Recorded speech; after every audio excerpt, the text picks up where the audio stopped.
Who's Mabel? Maggie's best friend. Magdalene. Mary Magdalene's best friend? Mm-hmm. She was of the sacred circle of light. The sacred circle of light were the women that Jesus hung with.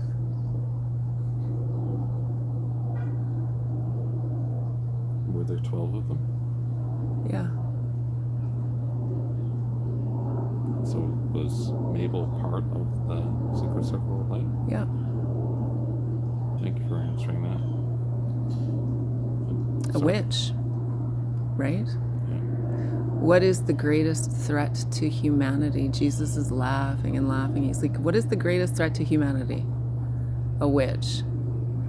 A woman in total control of herself.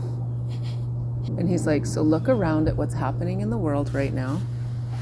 And he's like, think about what is all hitting you right now. Right now, the world is on a brink between a masculine dark energy and a feminine light energy. And every time the feminine light energy starts to make gains, the masculine dark energy tries to choke it. And why is that? It's because it raises consciousness. And I'm not saying that feminine energy is Jesus is like, girl, slow your shit down, because you sound like you're saying that dark energy is masculine and that it's all bad. Slow your shit down. Feminine energy has the ability, through its creative process and its nurturing and the aspects of growth and renewal, to bring forth a lot of light. Darkness must exist for regeneration, for grounding, for focus, for production. It is of the earth. The earth is dark. The earth is good. Earth is black. We know this. So it's so important to have the harmony between the two. But when there's an imbalance, then the imbalance actually changes the consciousness of the earth. And right now, we're in a critical time of raising the consciousness of the earth, which means we must, to do that, to accelerate it, to jump timelines, there needs to be more embracing of that energy, that love light. And the waves of it are coming. And they've arrived, i.e., this is Jesus laughing again. He's like, let's go back to it. Taylor Swift and Elon Musk. And like, just visually, energetically, the way they speak, their cadence, their energy, their aura, their like, and the beauty of it is that every human being on earth is familiar, well, almost every human being on earth. He's like, okay, roll it back. Every human being in a developed country is aware of who these two beings are. And that in and of itself has a lot of power. We also have to pay attention to the vibration.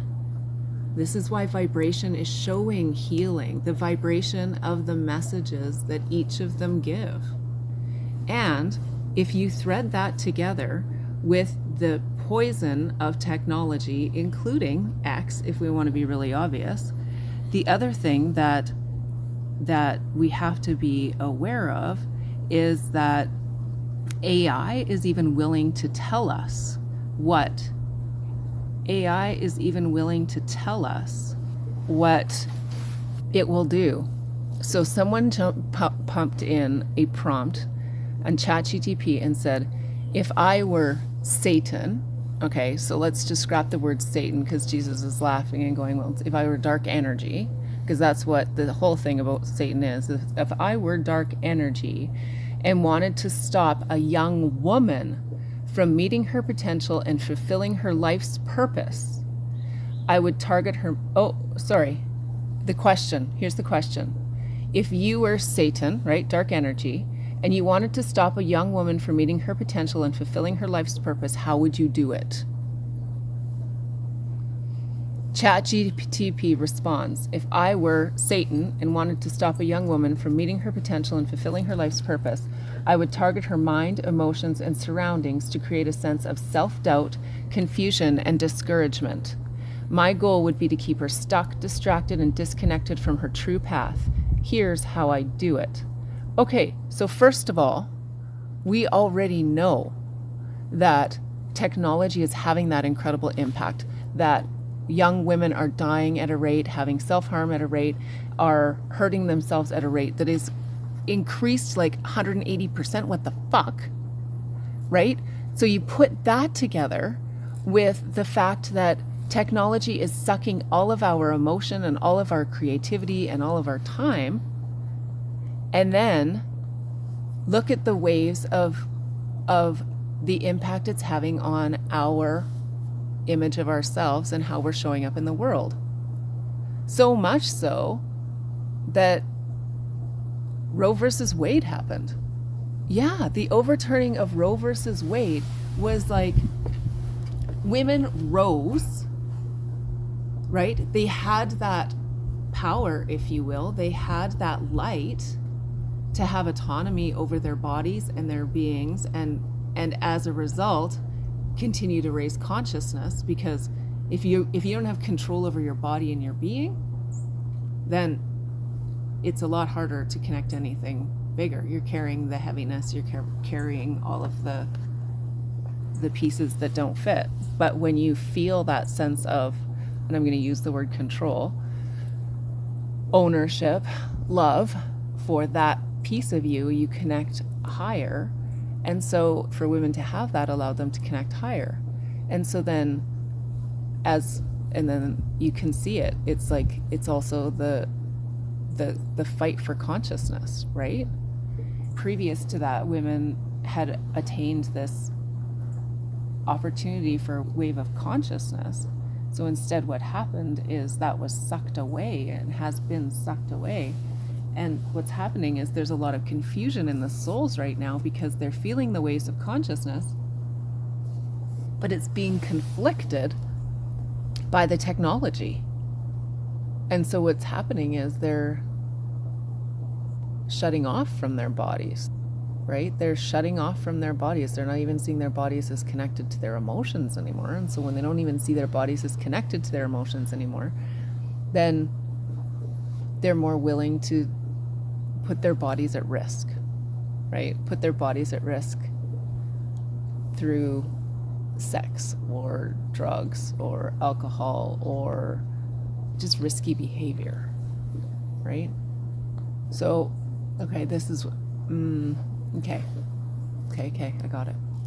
So Jesus is giving me shit right now, and it is Jesus, right? Okay, and Mike, okay, and the two of them are laughing right now, but they're giving me shit because they're like, we're not going to keep going until you just say it.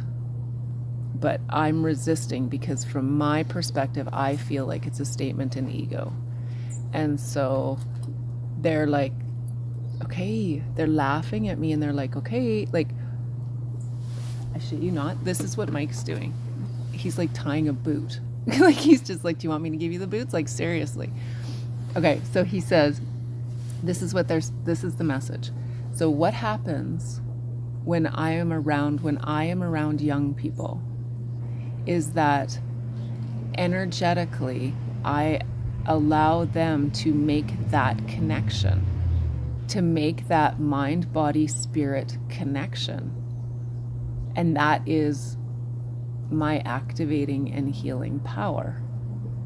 And so it's like I'm a sparkler walking through. They are showing me the funniest thing. I want you to imagine that I just kind of walk through the foyer with a sparkler, but everybody's holding a candle. And all I have to do is walk through with the sparkler and all of the candles are lit. And what is that? That is the harmony of peace and love in that beautiful space of joy and gratitude. And so it's yeah, it's just love light, Really. spark of joy, right? And then what happens is then everybody else is shining, everybody shines, which is why I'm so obsessed with shine, right? Because it transfers that from me to them, and then they own their own light. And then what happens is they disperse, and even if they get down to like a spark, right? If they offer that love light just by being in a truly authentic way, holy fuck, guess what? Love light! Which, by the way, is a huge risk to humanity. That lives in ego. It's a huge risk to humanity that lives in ego. What is the risk? To the humanity that lives in ego? Well, lighting people up. What's the risk? Well, okay. So there's no risk, right? There's no risk at all. What it does is that it accelerates. It accelerates consciousness. It accelerates time. It accelerates space. And it's done without technology, right? It's done IRL. It's done in humanness. And so that is being right now choked out by technology. So it's not a risk to humanity, it's a risk to the egoic programming, which is keeping humanity in check and keeping them in separateness and keeping them from stepping into their full embodied state as a creator being. Exactly. So which could then be considered heaviness, darkness, masculine energy, the embodiment of. And I'm like, why are you guys picking on Elon Musk? And they're like, because he is the example. Like, he is the global example. And what he represents needs to be mindfully connected. He represents technology. Technology arrived to help, but technology is something that has literally taken up so much control that now AI, you never know if you're talking to a human being when you're frickin' on a phone half the time. Or especially like when you're doing like a chat thing. But I gotta come back to this, because if this is what they said, if I were Satan and wanted to stop a young woman from meeting her potential and fulfilling her life's purpose, I would target her mind, emotions, and surroundings to create a sense of self-doubt, confusion, and discouragement. My goal would be to keep her stuck, distracted, and disconnected from her true path. Here's how I do it. 1. Undermine her self-worth. I'd plant seeds of insecurity, making her constantly question her value. She'd focus on her perceived flaws and weaknesses rather than her strengths and potential. What does social media do, and what does the constant connection of like Snapchat and those things do? It totally makes them constantly question their value. She'd focus on her perceived flaws and weaknesses rather than her strengths and potential. By keeping her self-esteem low, she would struggle to believe she deserves success or happiness. Dim her light. 2, I would create toxic relationships. I'd encourage her to surround herself with negative, toxic, or manipulative people who drain her energy, undermine her dreams, and discourage her from growing. Whether through unhealthy friendships, romantic relationships, or even family dynamics, these people would keep her from focusing on her goals. Right? Like, look at the news article, right? He was trying so hard to dim Taylor Swift's light, right? And why was he doing it? Because she had had 12 previous relationships. Is that a good example for women? Oh, right. Like, she chose to leave something that was unhealthy. She chose to make the decision that was for her best interest. and probably left something negative, toxic, or manipulative, or something that drained her energy or undermined her dreams or discouraged her from growing, even if in the smallest way it didn't serve that and she had to choose herself, yeah, we should judge that. That's a really bad role model, right? Okay, so then, number 3, fuel the fear of failure. I'd amplify her fear of failure, making her terrified of taking risks or trying new things. She'd stay in her comfort zone, avoiding the challenges that would lead to growth. The fear of embarrassment or rejection would keep her from pursuing her purpose. And so Jesus is like, oh, this is your big one, man. But yeah, like, it's that taking risks and trying new things, like that comfort zone piece. And yeah, it is like, it's about stepping out of that zone of comfort to feel some of the wiggle, and that's really important. And that's also like part of the problem with the overprotective parenting, right? Is that so much fear of failure that parents feel like their kids, they want to spare their kids from that experience. And so in trying to spare their children from the experience of failure, they've overprotected them and under-socialized them. Right? Okay, so number 4. Distract her with superficial goals. I'd shift her focus away from her true calling by making her prioritize materialism, popularity, or external validation. She would chase after short-term rewards, money, status, appearance, while neglecting her inner development and long-term purpose. Right?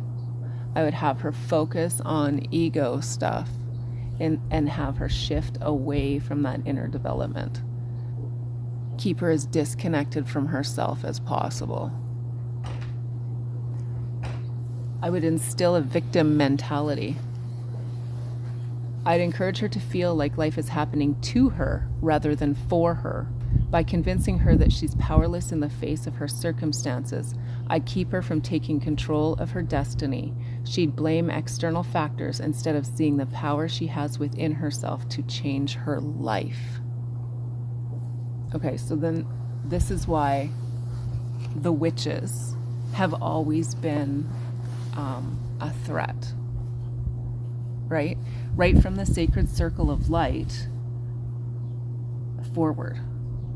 Okay, so he's also telling me, like, just a heads up, like the red tents were also sacred circles of light.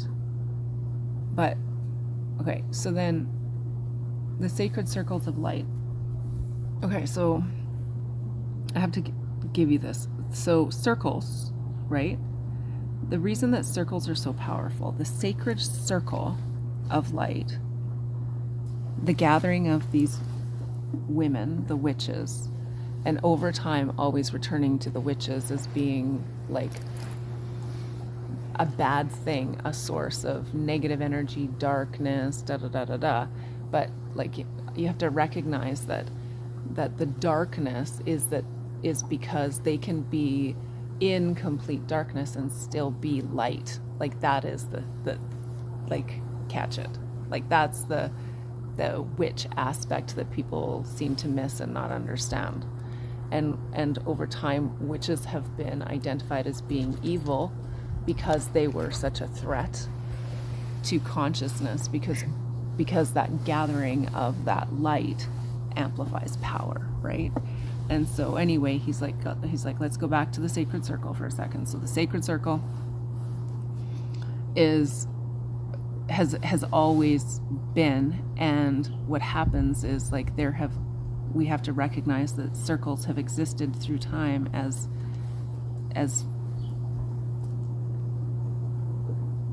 portals, and so that's why there is power in a spiral of manifestation, or even in drawing a spiral or a circle, and why it's so hard to draw a circle versus any other shape is that it requires a higher level of consciousness. And that circle then, of course, is representative of so many things, right? And this idea of a victim mentality really is a dimming of light, right? And so we have to recognize that there's an ache in humanity right now to burn brightly. There's an ache in humanity, and there's a resistance in ego to not let that happen. And stepping across the barrier of fear, untethering from a mentality of being the victim, of things happening to you, not for you, is just dimming the light, right? But when you are like, oh, like, holy shit, that was crazy, or that was an adventure, or that was fucking hard, and then you own that light, right? And Jesus is like, I was trying to show people that all the time. So it's like, create constant comparisons, promote perfectionism, discourage emotional healing, foster burnout and overwhelm, normalize settling for less, fuel imposter syndrome, block her connection to intuition or faith. Through these tactics, I'd aim to keep her in a cycle of self-sabotage, fear, and confusion, making it incredibly difficult for her to rise to her potential and fulfill her life's purpose. That's what fucking CHAT GPT said. Well, there's two clarifying questions I want to ask. Go. One was, at one point, you were channeling that the witches coming together was a threat to consciousness. That's what you said. And my question is, were they a threat to consciousness, or were they a threat to the egoic suppression of consciousness? Right now, on Earth, there is a rumbling war against consciousness. And it was not the threat of, it was the threat not of consciousness, it was the threat to consciousness. The witches gathering was a threat to consciousness? Gathering raised consciousness, which was perceived as a threat by others because those who dwelled in the dark or in the ego didn't want that to happen. No, because when consciousness is raised, and then there's such a sense of equality. There's such a sense of, in you I see me, in me I see you, we are. And so that is raising consciousness. And the gatherings could be felt because the gatherings generated so much energy that then these powerful beings would go out into the world and their impact would be felt. And then it would, to a certain degree, threaten some of those that were tethered in the dark and egoic, right? So the second question, clarifying question I want to ask, is kind of building off the fact that at one point Jesus kind of called you on to clarify that the masculine energy is not necessarily that masculine is bad, or the men are bad, or the women or feminine energy is good. Mm-hmm. So the masculine is not dark, or the feminine is not light. Mm-hmm. How would they, I understand essentially what they mean, but how would they sort of explain that to people in a way that they can understand that there are aspects of the divine masculine which are very light, but that there are aspects of the wounded or toxic masculine which are in dark, recognizing that the dark side of the masculine, the wounded side of the masculine, the toxic side of the masculine has dominated for many, many generations. So they're showing me the yin yang symbol. Okay. He's so funny. He's like very, very purposefully. Like, he's like, this is like, these symbols have importance. And he's like, I studied with many masters who spoke of the importance of this. And it is the harmony between masculine and feminine energy, and the harmony between light and darkness, recognizing that they still both must exist.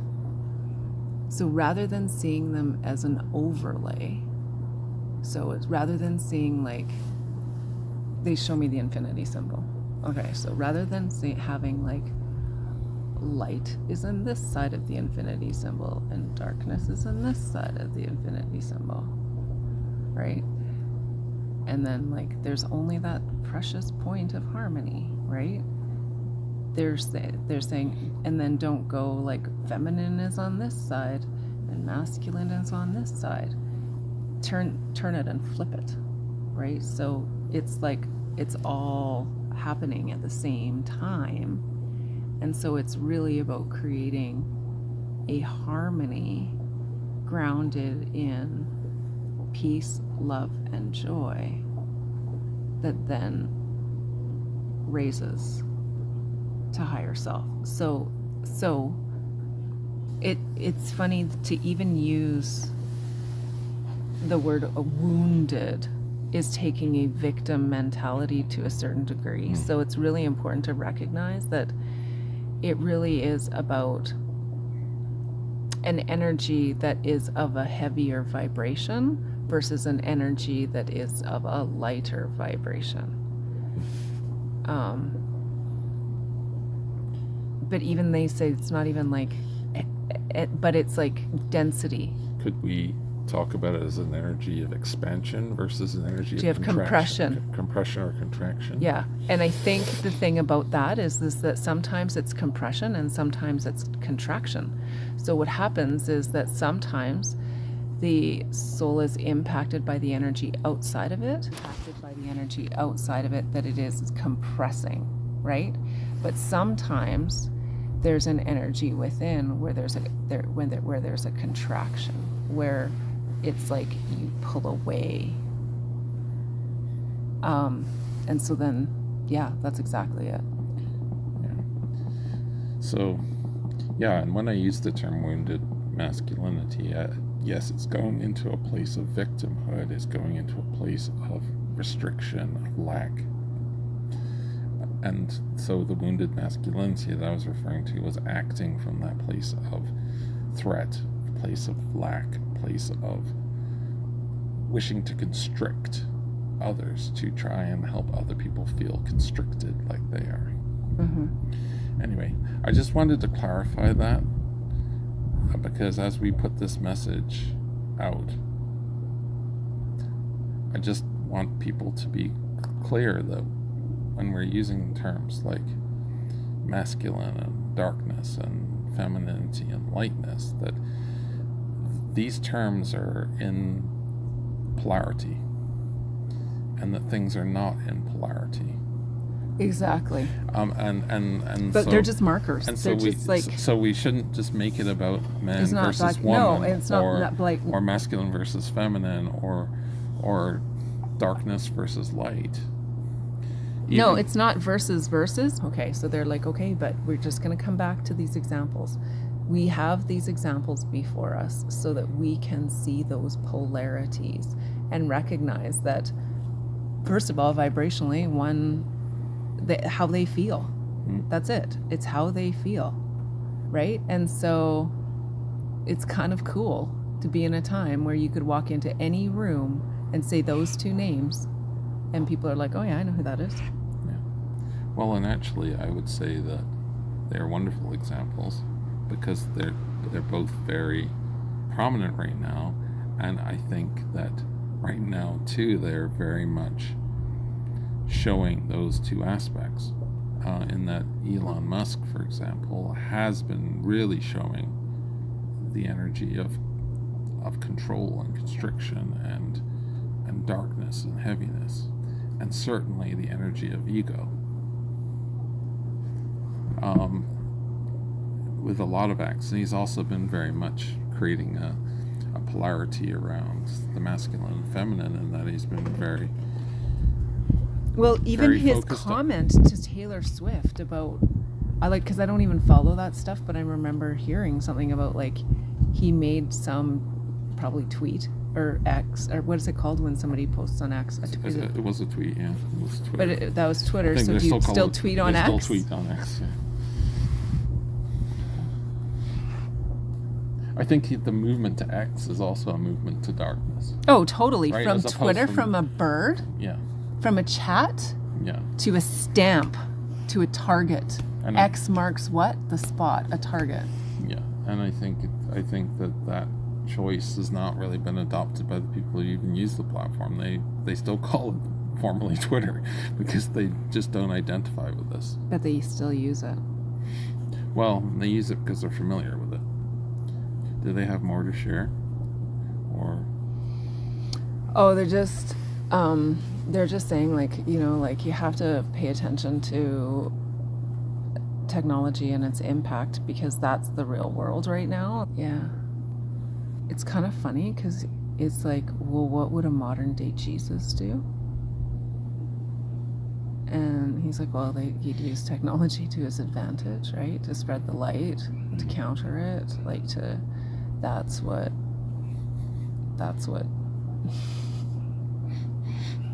Jesus would do. Because he's like, you gotta get among the people, and where are the people? The people are on technology, but nothing beats face to face, but you just can't have as much impact. And what you gotta do is you gotta play the game to win the game, so you gotta use Elon Musk's technology, or use technology, right? You have to realize it's not that, again, it's not all things are bad, but the vibration with which they're used is really, really important.